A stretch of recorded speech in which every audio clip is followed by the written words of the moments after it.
What's up, cool kids? John here, and with me as always is the lovely Miss April. Hello. Well, we'd like to welcome you to episode, was it 8? 8. Episode 8 of What's on Johnny's Shelf, the series where I'm showing you guys everything that I have in my collection. Now, before I get into what's actually on that shelf, if this is your first time to my channel, I'd like to say thank you for stopping by. And if you love physical media and if you love movies, go ahead and hit that subscribe button. Doesn't cost anything. It's absolutely free. I know I would like it, and April would like it too, because she's tired of having me not have any friends out here. He's so lonely. And while you're here, go ahead, hit that thumbs up, hit that like button, and hit that notification bell. That way you'll be kept up to date on everything that I'm adding to my collection, what I'm watching, and what I'm unboxing and showing off. So, without further ado, let's get into this particular stack of 4Ks. And April, what have we got? Well, this first one is a classic. And my niece, well, it's a classic for her. She absolutely loves, and I mean loves this movie. It is The Nightmare Before Christmas. Okay, I have The Nightmare Before Christmas on 4K. For the longest time, I flat out refused to watch this because of when it was released. There was a rock band that used a similar animation style that they used for this. So that video creeped me out, and I flat out refused to watch this. And I finally did get around to watching it. And yeah, it's still, I don't like it. It haunts his memory. It does. It creeps the hell out of me. It haunts his dreams at night. Mm-hmm. The next one we have is a 7-film collection. And I remember growing up, my mama, she would let me watch all the horror stories. Like, my mom and dad wouldn't, but all I had to do is go to my mama and she'd be like, yes, honey, here you go. And this one is A Nightmare on Elm Street 7 movie collection. Okay, this is one of 2 films I have in my collection that I just were the main forces into me just saying to hell with getting steelbooks. When this came out, the steelbook, they put the steelbook on sale at midnight, and it sold out within a matter of seconds, and it never came back up. And I said, to hell with this damn shit. I am not going to pick up the steelbooks for something like this anymore. And April went ahead and got this for me for my birthday, and as soon as I placed the order, the steelbook came back up for sale, and I'm like, yeah, piss on it, to hell with it. But these are all 7 films, and I really like that they added a red. I do like the red. The red case to go with the black. It's awesome. I think that's cool. Yeah, it also comes with the 3D glasses that they use for Freddy's Dead. I wish I'd still kept my 3D glasses from where I saw Freddy's Dead in the theater. Yeah, you have, all of the movies in here on 4K. And the discs are red, which is cool. Yeah, it's pretty cool. I wish they would have added a Blu-ray with this, but I'm okay with it. But The Nightmare on Elm Street 7 film collection. You do have unrated cuts, or the uncut versions of Part 1 and Part 5. Part 5 was the first one I ever saw in theaters. I can't remember that. I was trying to remember the jump rope song. 1, 2, Freddy's coming after you. I can't remember what 780. 1, 2, Freddy's coming after you. 3, 4, better lock your door. 5, 6, grab your crucifix. 7, 8, stay up late. Stay up late. 9, 10, Freddy's back again. I can remember it all. It's not what 9, 10 are. It's been a long time since I've seen the 9, 10, Freddy's back again is what I say. So I'll never sleep again. Yeah, I know that. Duh. And the next one is North by Northwest. Again, Alfred Hitchcock. This is my favorite Alfred Hitchcock film. I remember watching this in 2000, and I'm so glad I got the 4K. This looks absolutely gorgeous in 4K. Yeah, it has a steel book, but I didn't want to get the steel book. But North by Northwest. And then I think this is Nosferatu.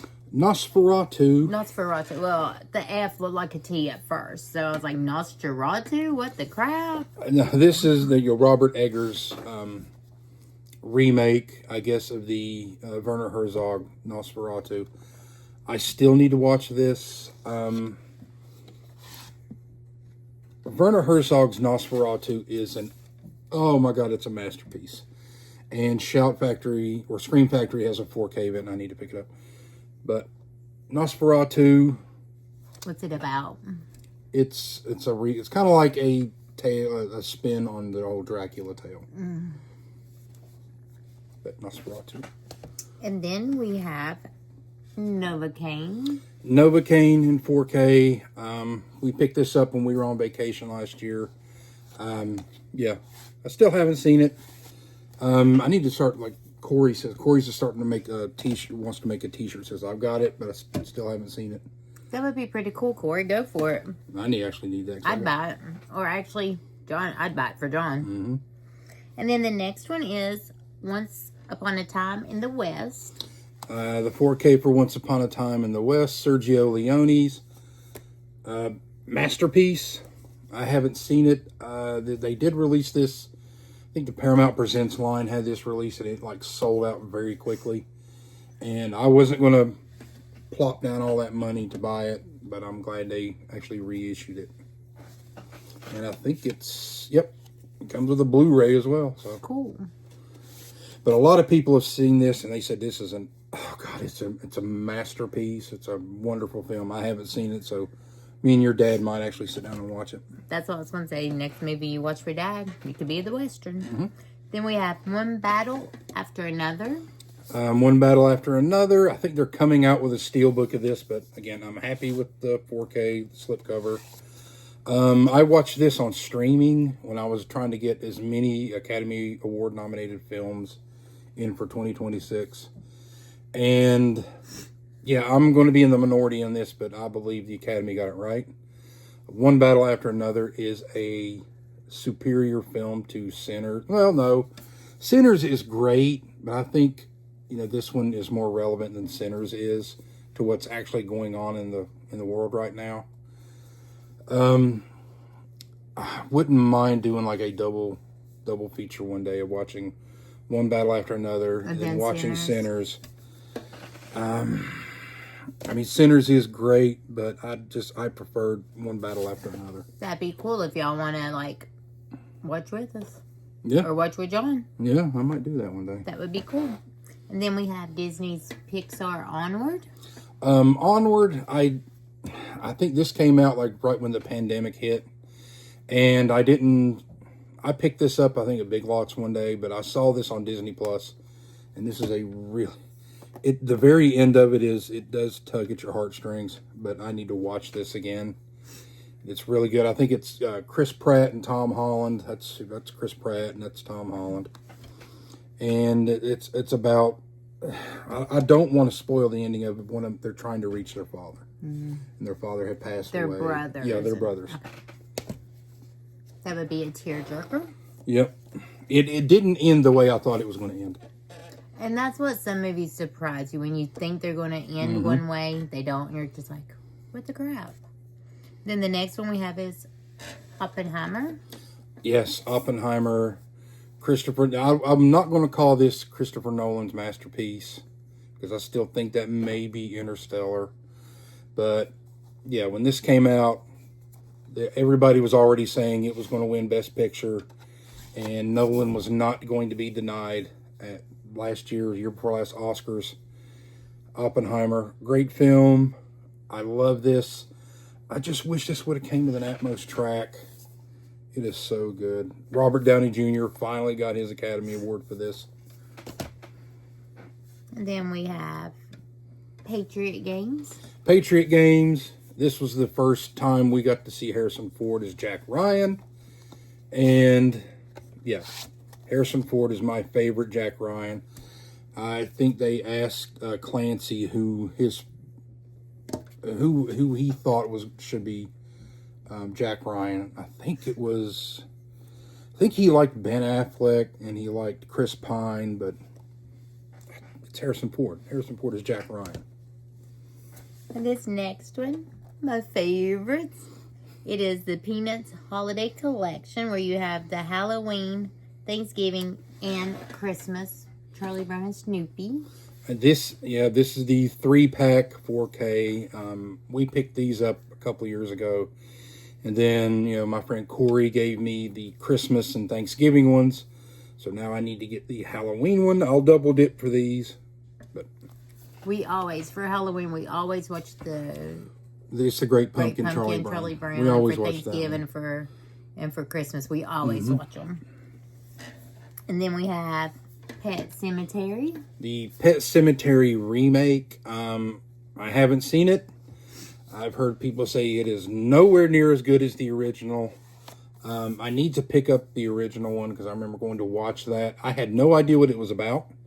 I just remember seeing the poster at the mall, and I'm like, that looks interesting because is that how you spell cemetery? I don't think it's how you spell cemetery. But I went and saw it, and I actually liked the original Pet Cemetery, but I haven't seen the remake. And then we have Plane with Gerard Butler and Mike Coulter. This was actually pretty good. I was surprised at this. I thought this was just going to be a run-of-the-mill action film where a plane carrying a convict, and I think they crash on an island, and it's a bunch of criminals on there, and they have to team up to save the plane or save the passengers on the plane. But this is actually pretty good. Then we have one of John's favorites, and you normally watch this for Christmas, right? Nope. Every Thanksgiving. Thanksgiving, sorry. He always watches this for Thanksgiving. It's Planes, Trains, and Automobiles. Planes, Trains, and Automobiles. This is my favorite John Candy film. This is a movie my dad took me to go watch when it was first released because, my dad got me interested in John Candy, and he loves John Candy, and I went into this, thinking John Candy is going to be a comedy. But as you get older, yes, there's comedy in it, but there's something more heartfelt in this and about loneliness. And the end scene, if you've ever seen this and you know what I'm talking about, when they're in the subway station and Candy breaks down and tells him, how he really is or who he really is. It's heartbreaking, and I've said this before. I'll never forgive John Hughes for cutting out, John Candy's dialogue in this. I think had he left it in and they shot it and kept it in the theatrical cut, John Candy would have been nominated for Best Supporting Actor Oscar. I absolutely love this film. Every Thanksgiving, April will come in and say, well, we're ready to eat. And I said, my movie's not over. Go. I don't eat until the movie ends. This next one is the trilogy, Planet of the Apes. You have Rise, Dawn, and War. The 4Ks for Rise, I'll show you what that's. Then there's the back. I like the back. You have all 3 4Ks in here, along with this little map, I believe, or a little book. And I actually love these films. I think War is probably the best one out of all of them. I need to rewatch them. I think that's I'm being easy, I promise. Mm-hmm. It's like It's a timeline. It's a timeline on the back. You get a timeline from where Caesar was little all the way, I guess, to the very end. And then if you turn it around, it says Planet of the Apes, which is pretty cool. It is pretty cool. Because he's so cute as a little bitty baby. Caesar? Yeah. Yeah, he's so cute. Yeah, he's cute when he's little. And then when he gets... He's so precious. When he gets older and, things take a turn. As they should. Yes. Then we have one that I really like, Poltergeist. Yep, the Poltergeist 4K, and I like how they give the warning on here where there's scenes or flashing lights in case you That know. is cool. That is good. So you know, But I mean, Poltergeist in 4K, and I don't care. I'm going to say it. It says Tobe Hooper directed this. No, this is a Steven Spielberg film. If you watch this, this has Spielberg's fingerprints all over it. I know he was a producer on this, and it kind of ruined their friendship, Spielberg and Tobe Hooper, because it was released in the trades that this was a Steven Spielberg film, and he like ghost directed it. Like they wouldn't let him direct it because I think he was doing E.T. at the same time. And back then they wouldn't allow you to direct 2 films at the same time. So he's like, well, I'll just put Tobe Hooper's name on this, but I'll direct it. And, you know, there's some people who said no. The people, some of the actors who were, when they were shooting it, said, no, Steven directed me during this scene. Or Right. others would say, no, this was Tobe Hooper. But this, I mean, this does not feel like a Tobe Hooper film. It feels 110% like a Steven Spielberg film. well, no matter what, I like it. I'm going to catch hell for it. I know I will. Wow. Because, I mean, but there's Tobe Hooper, Oh, you know, diehards will say, no, that's Tobe Hooper's. well, get over It's it. a Spielberg film. The next one we have is another favorite of mine, the Polar Express. Polar Express 4K, yes. I mean, the Uncanny Valley, which is, this was the movie that kind of popularized that term. I like it. I watch it every year. And, yeah. And then we have another good one, Oh, God. Pretty in Pink. Pretty in Pink. Another reason why I can't stand John Hughes. I remember when this came out, this was, at least the soundtrack was kind of big, especially that one song, If You Leave by OMD. But the 4K, yeah, my feelings on this, I enjoyed the movie up until the very end where Hughes went in and changed the ending. I'm sorry, Ducky and Andy belong together. They did. It's not like this was a high school prom dance. It wasn't a wedding scene. You know, Ducky stood by her when she was nothing to what she became later. I mean, he was there for her. Blaine's the name of a fucking appliance. And then we have Prey.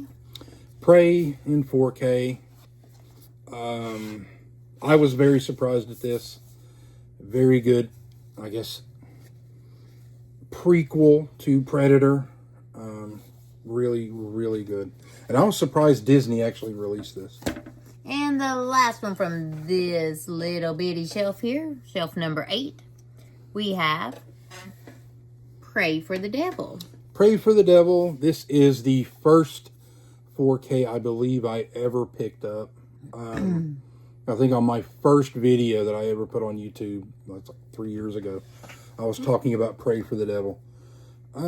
It's okay. I haven't seen it since I first picked it up. I mean, it was all right. It's not like The Exorcist or anything like It's that. not like when you're going to watch over and over and over if you want to, like, right? No, but I will watch it again. Virginia Madsen's good in this. I mean, Ben Cross, he was in Chariots of Fire, but he passed away like a year and a half before this was released. Which goes to show, you know, how long they were in, you know, post-production on this. Wow. So, that's it for that particular section. Let us know down in the comment section below, you know, what you liked, what you didn't like. What you got, what you don't got, what you want, what you want, yeah. Yeah.